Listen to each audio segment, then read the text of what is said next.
Pode ir? Agora? E aí? Ah, é, para gravar, né? Tá bom, então vamos lá. E aí? Tudo bem, navegante? Continuar? Continuar falando o quê? Vamos falar agora da pré-história, navegante. Vamos falar desse período, do maior período da história, apontar algumas coisas basiquinhas sobre a pré-história, algumas coisas relevantes que vão construir aí, né, meu? O seu vestibular. Beleza? O que vai cair no teu vestibular, tudo mais.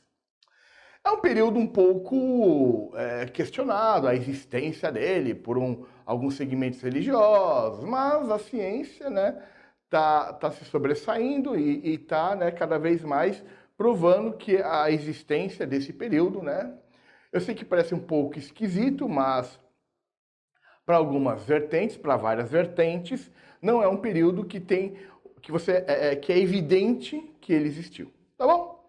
Vamos lá. Então a pré-história ela é dividida em vários períodos, mais do que nós vemos aqui na história. Aqui na história nós só vamos ver um apanhado que é relevante dentro da evolução do homem. E nas outras áreas, por exemplo, em natureza, né, em ciências da natureza, em biologia, você tem uma importância também em todos os seres vivos, desde aqueles micro-organismos até a sua complexidade. Isso, para o historiador, não é importante. E mais do que isso, mais divisões do que isso, você tem na geografia, que vai se importar com e falar para você dos gases, da solidificação da crosta, e aí vai.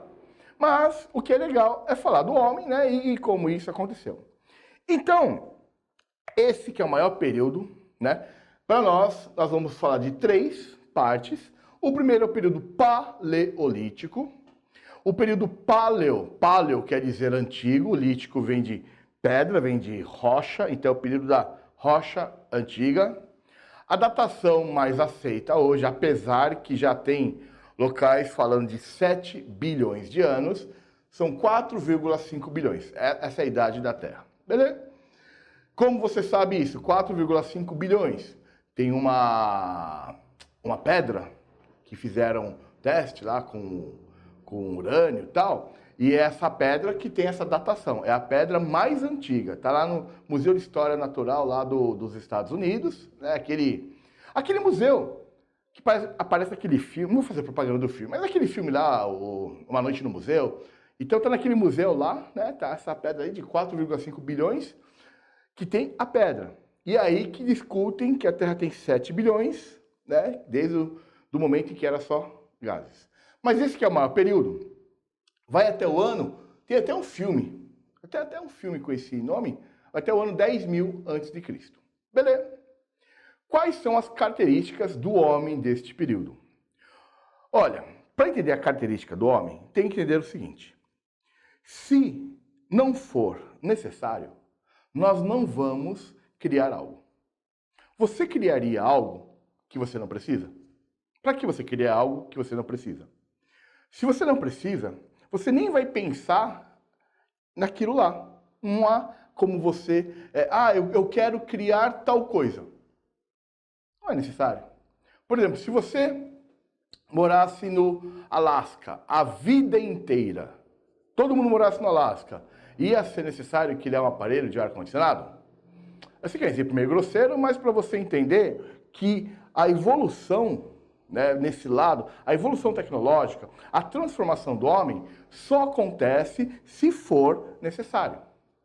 Se não for necessário, nós continuamos no mesmo estágio, na mesma vivência, e essa é a versão um pouco da história e um pouco a versão da pré-história.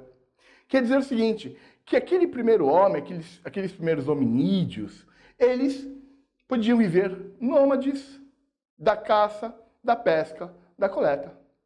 Não era necessário para eles desenvolverem a sua comida. Olha, dependendo da característica, é um paraíso em que eles viviam.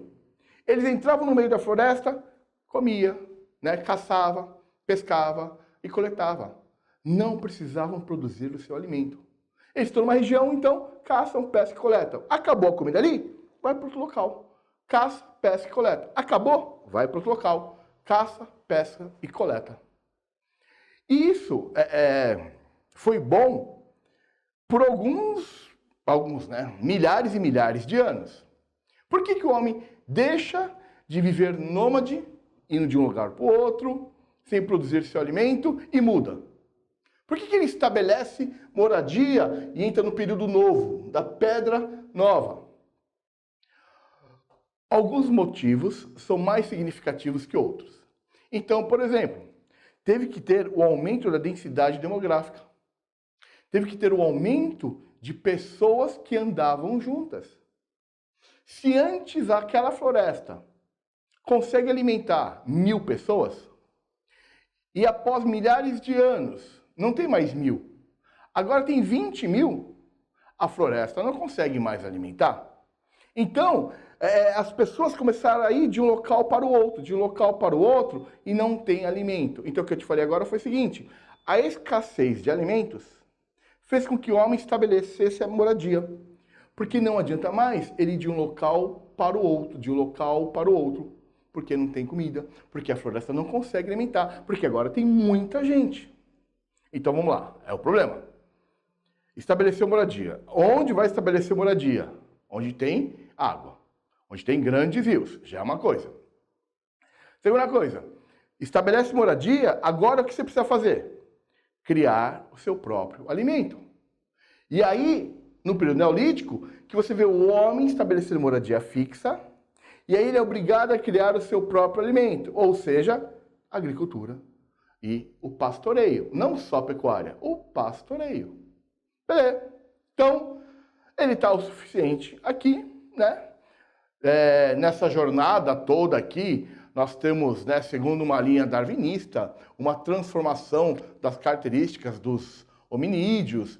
Você tem uma transformação na tecnologia, né? Vai lá de pedra lascada, pedra polida, as casas mudam, o homem começa a usar o fogo, o homem começa a criar o fogo, o homem começa a criar a sua casa, porque nas cavernas não cabem mais todo mundo, se coubesse eles não criariam a casa.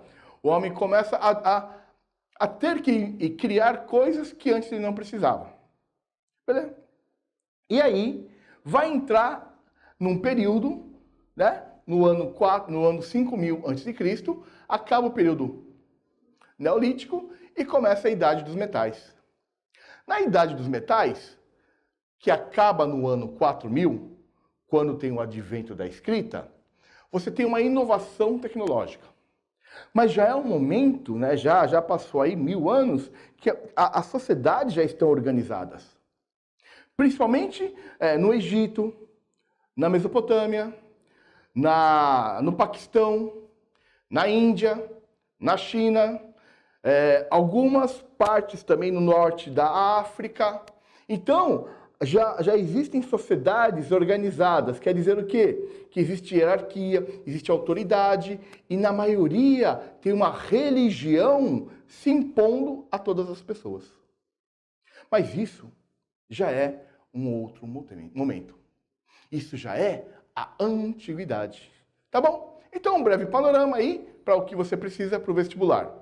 Até o próximo vídeo.